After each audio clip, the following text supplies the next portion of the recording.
to see you all. I think we're just going to open it up for questions and kind of go forward from there. We'll start with John Finner and over to your left.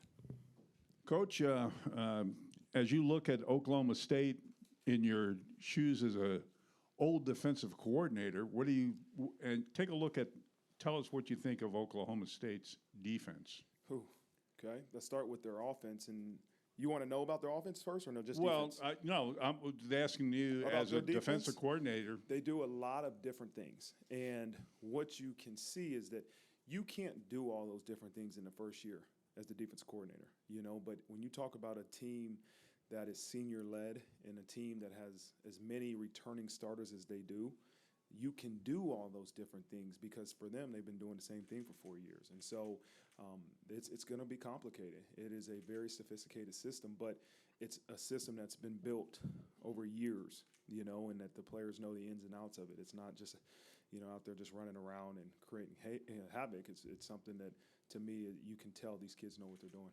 Okay, and now what do you see in their offense? Explosive plays. Their quarterback can be explosive with his feet and his arm. Number one, I don't know the names, but number one is really good. The wideout, they got a freshman wideout that's really showing up in their running backs. They got multiple running backs, but number seven's, he can take it the distance at any moment. And so they want to run the ball. That's been the big challenge for our defense. Hey, they want to run the ball. Well, we want to stop the run. So we have to do whatever it takes to make sure they can't run the ball up and down the field on us and limit the explosive plays. And it's going to be a battle. We're kind of as a team taking a journey through their season. And what you've seen, I think right now they're 6-1 or 7-1. We finished up with Kansas today, and you see there's explosive plays on offense. There's takeaways on defense. There's moments where the defense is 4 and out, and they stop 4th down conversions. They don't give up big plays. There's a lot of 3 and outs for their defense. And then the special teams, they've had returns. You've seen fumbles on muff punts. That happens over and over, right? Their left foot punter has to be so unique because you see a lot of returners muff and punts. And then you see explosive plays in the kicking game, right? Kickoff return, punt return for touchdowns. So what a challenge this is for our group. And so I want our group to understand that we better be ready to go. 2 little more questions. Injuries and illnesses with your group. How's your team shaping up that way? Oh, been pretty good. Other than, a couple sniffles, I think for the most part, we've been really good in terms of staying close contact with each other and being smart. That's the challenge. Hey, you got to be smart. We got to understand that COVID is still out there, and I don't care if you're vaccinated. It's still out there, and we have to be smart in terms of what we expose ourselves to. Yeah, and that's in light of what happened today with Texas A&M having to pull out of the Gator Bowl, which I'm sure you know of. What have you taken any additional steps off of what you were doing during the regular season? No, we haven't taken any additional steps off.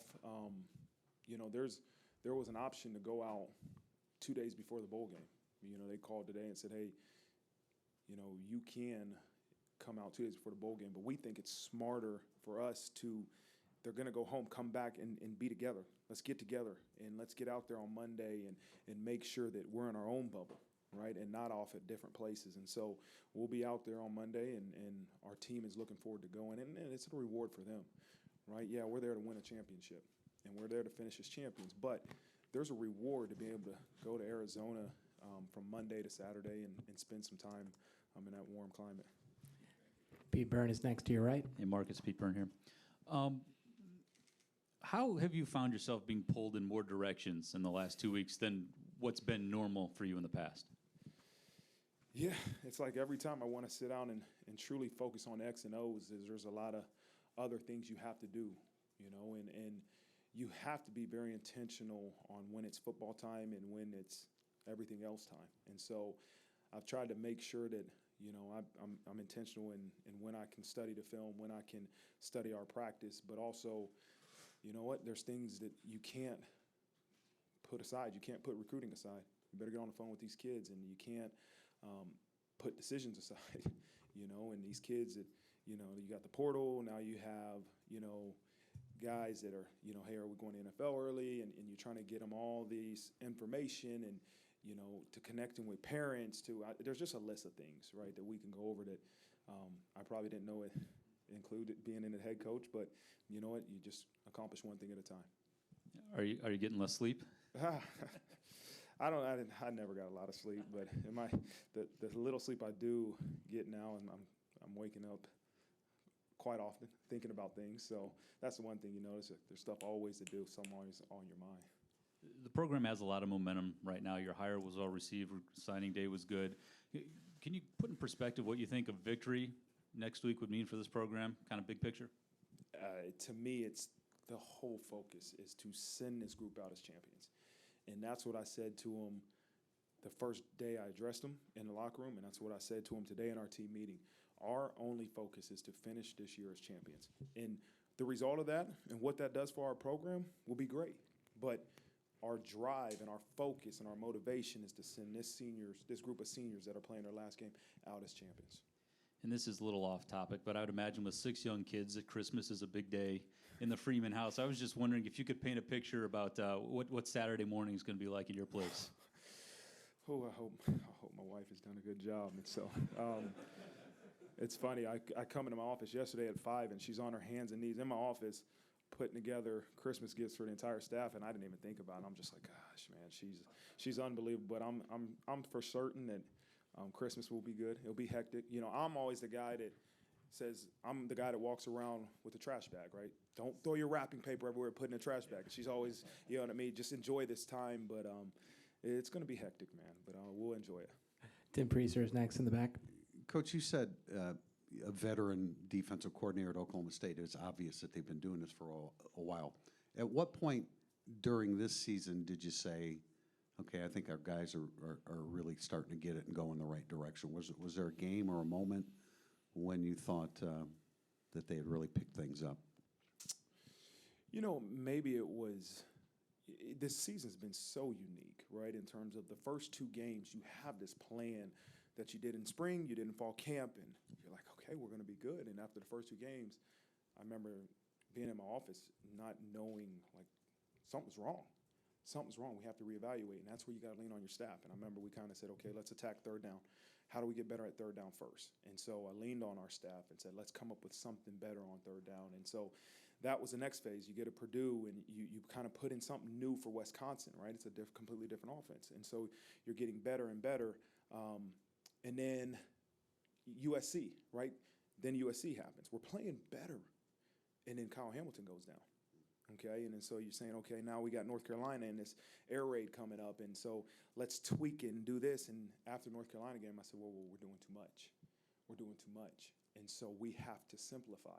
So for us, it wasn't, hey, more of these guys are getting it. It was, hey, simplify so these guys can play fast. And that's what you've seen over the course of the end of the season is that we simplify. And I know it doesn't look like it at times, which is great, but for us as a coaching staff, we simplified and let these guys play fast. Let them not think about who's fitting where, who's got this job. Play fast, and that's what you've seen them do. Your first year as coordinator at Cincinnati, you guys were slow out of the gate defensively. 94th in the country. Right. So, I mean, were there similarities to the situation, or was it tied into you being a less experienced coordinator at that time? I think, that first year at Cincinnati was rough. I mean, I just remember 94th in the country, and the next year I think we finished 6th or 8th in scoring defense, 8th. And, what to me I learned from that moment, and I kind of took after the first 2 games here is like, there's going to be growing pains. Any transition is going to be growing pains. But to me, you can speed up that process. You can speed up the improvement process by being very clear with your coaching staff, being very clear with the expectations, really, really diving deep into what you're doing schematically and technically. Hey, what are we doing that we can change and enhance? And that's kind of been my MO this whole season. Was like, I'm not waiting to year 2. I know it's going to be better. I know this defense is going to be really good, but we don't have to wait till year 2. Let's really, really strain in this defensive staff room and strain in these meetings and challenge each other. Ask the kids what they're thinking, because I'm going to ask you as a coach, defensive coach, what are you thinking? What are you saying? What are we teaching? So we're all on the same page. And that's what I think you've seen we sped up the process, right? Cincinnati, it took 1 year. Here, hopefully it took half of a year to kind of just start really getting to the point where we're playing, I feel, really good ball. You talked about the explosiveness of Oklahoma State's offense because of Spencer. So, I mean, what are your points of emphasis with your defense in defending him and their offense? Yeah, we got to tackle, and it's hard when you have this break, right? You have this break from the last game of the season versus Stanford till January 1st, and so, you have to be smart in how you practice, because what we can't do is we can't lose a guy because we're in here scrimmaging, and these guys are too good. Our current players physically are too good to go out there and tackling each other every day. You can't do that. You hurt them. And so you got to be very strategic in terms of how you prepare. But if we don't tackle well, we're going to be in trouble. As it relates to COVID and staying safe before you get to the game, did you give any consideration to not allowing the players to go home for Christmas and staying together and then going out to Arizona? Yeah, we talked about it. We talked about it as a staff, and we talked about it as a leadership staff, leadership committee. But you know what? We have to be clear on our expectations with the players, and we're very clear on, hey, what we expect you to do when you leave, and to be smart in where you go and who you're around, and I feel very confident we'll be okay. Thank you. Eric Hansen's next year, right? Coach, are you going to call or make the defensive calls in the bowl game? Have you determined that? It's a work in progress. So basically, I've been in the preparation phase, right? And that's the hardest part. Maybe I can give you the call sheet and say, here's the calls you can make. And, I think sometimes it's me being in this chair or whatever, but, it can be calling the plays sometimes is overrated. Now, somebody might tell you otherwise. Somebody say, no, you do a great job of calling plays. I look at it and say, hey, I think we do a great job in our preparation. And so that's what I've been really, really focused on is, hey, what is the preparation? Because in practice right now, when we do live call-it periods, Elston calls it, right? I'm the referee. I'm running around up and down the field. Now, I'll be involved with some other things that we do defensively, but we're still going to figure it out. But Elston has kind of taken that role in practice. Hey, here's the game plan. Call it. Call it. And we'll work hand in hand, but he's done the whole staff has done an unbelievable job. Everybody has stepped it up because I'm pulled away. And you've seen Nick Lazinski step it up. You've seen Mike Elston and Mike Mickens and O'Leary. Everybody has stepped up their game in preparation. But I think Elston, being the one that calls it in practice, has done an unbelievable job. To answer your question, it's to be determined. Okay. Yesterday when we talked to Xavier, he was not quite sure whose idea it was to move him from rover to safety, although he enjoys that. Can you shed a light on how that came about? And do you feel like this is a permanent move, or do you need to look at the numbers at your positions and see where he fits for 2022? Yeah. The thought of putting him at rover first was, hey, he's going to have the ability to get on the field faster at rover, right? With Kyle at the field safety position, and at that time it might have been DJ. Well, somebody else was backing up Kyle. I can't remember who it was at that moment, but our thought process was, hey, Kyle Hamilton isn't coming off the field. He could play field safety. I've seen his abilities, but Kyle Hamilton isn't coming off the field. Let's put him at rover and see if he can find a way maybe to play, a little bit more playing time, have a little bit more playing time. But then during the bye week, we kind of moved him to safety. This was before USC, right? And so then Kyle Hamilton goes down, and we say, hey, we don't need to wait till next year to play him at safety. Like, we got to move him now. And he has some natural abilities, and he showed it in the Navy game. That's when I first noticed it, right? Is his ability to get off blocks, his ability to make plays that I'm like, not everybody on our team can do that. Just I want people to understand, like, I don't care about scheme as much as that guy just beat that block and made that tackle. We don't have a whole bunch of guys that have shown the ability to do that. And so he's still learning the position. He's still getting better, but he has some natural instincts he's going to be suited just fine to play safety for us.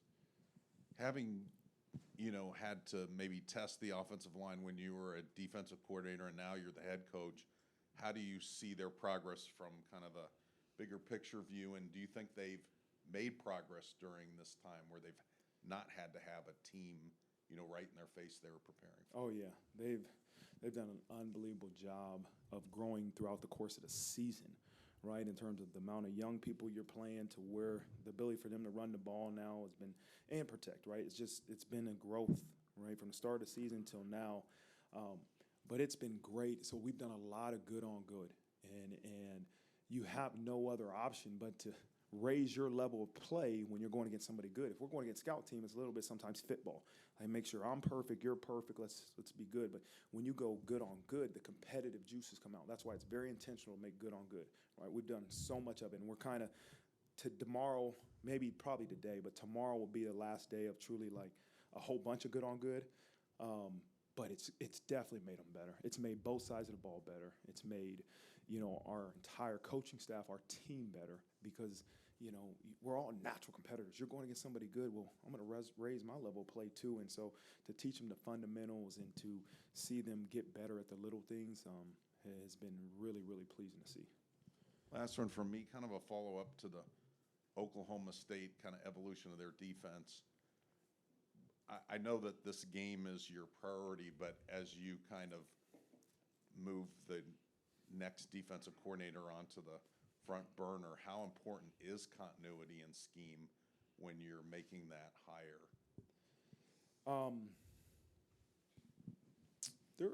There's some importance to it.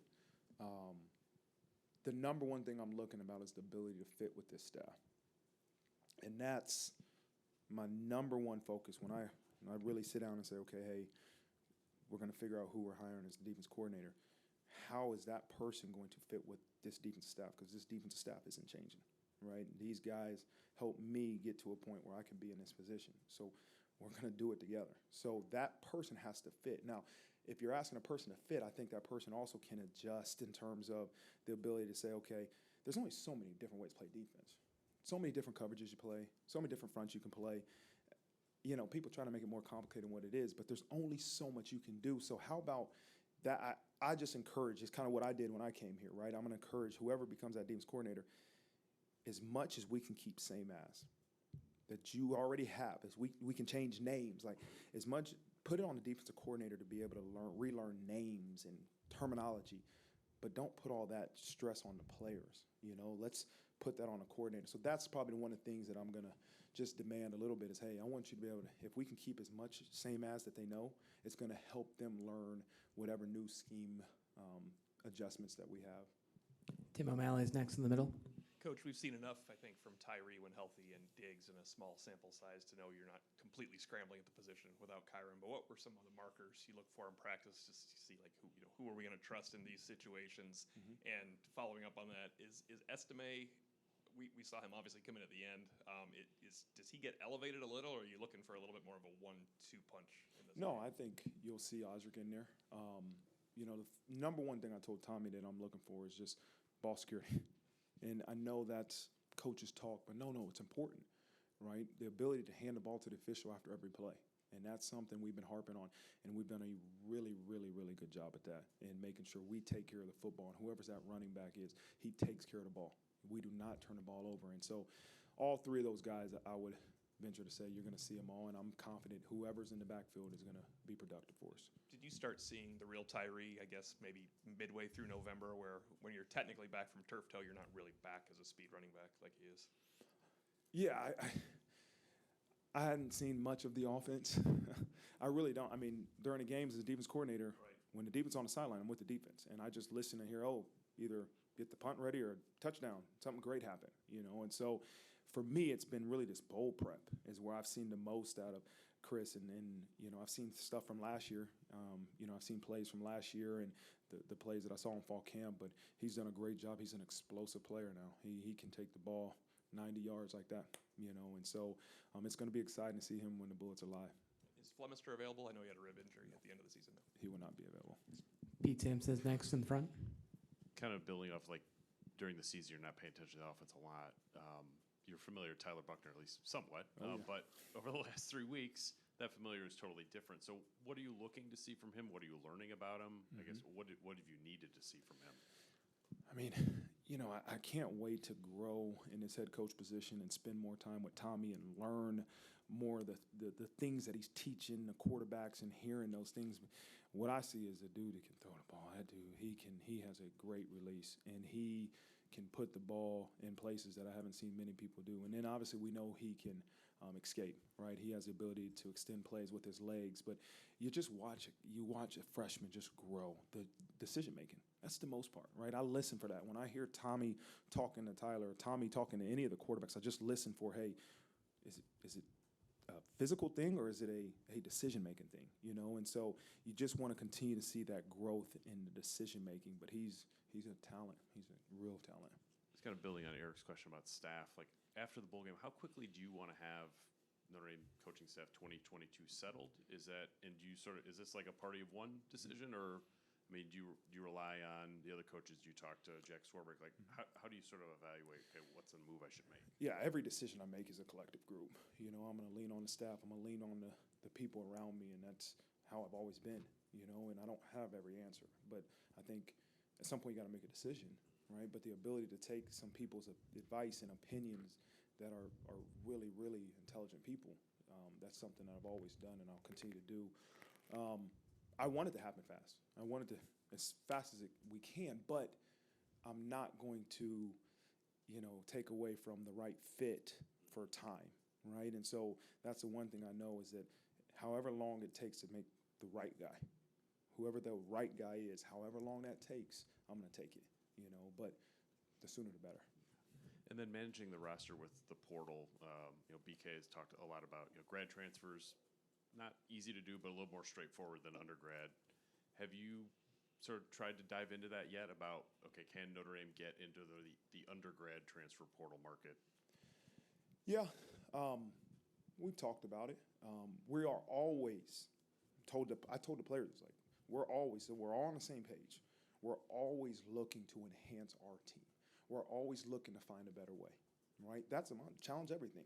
And so if there's a better way, if there's a person or someone out there that's going to enhance our roster, then we're going to investigate it for sure. But as I told the coaching staff and I told the players in the team meeting, I said, we will never bring somebody in this program that we don't feel is the right fit. And so talent-wise, hey, come, whoever, bring them to our table. We'll talk, we'll investigate it. But if it's not the right fit, then we're going to hang up the phone. Do not talk. We're good. And so the right fit is getting into school. You know, it's not only the personalities and the character traits, but it's can this guy get into school? And so I lean on Dave Peloquin and our missions for that. And we'll wrap up with Len Clark in the middle. Go ahead, Len. Marcus, in talking to the players this past week, they've talked about the practices and preparing for Oklahoma State with a lot of energy and how fun it is to play football again. Can you talk about that vibe, and is it carried over to the coaching staff? Yeah, they're competitors. So one thing I've developed in my mind, you know, as a player and as a coach is when you put the ball down, they just want to play. Like there's structured things you have to do, right? You have to have individual. You have to teach the fundamentals. You have to have kicking game. But the kids want to play. They're just like basketball. Nobody loves the fundamental lines, the layup lines, but they want to play 5-on-5. Everybody wants to scrimmage. And so how can I find as many opportunities to do that, different situations where you put the ball down and you say, go play, you know? And so that's something we've done.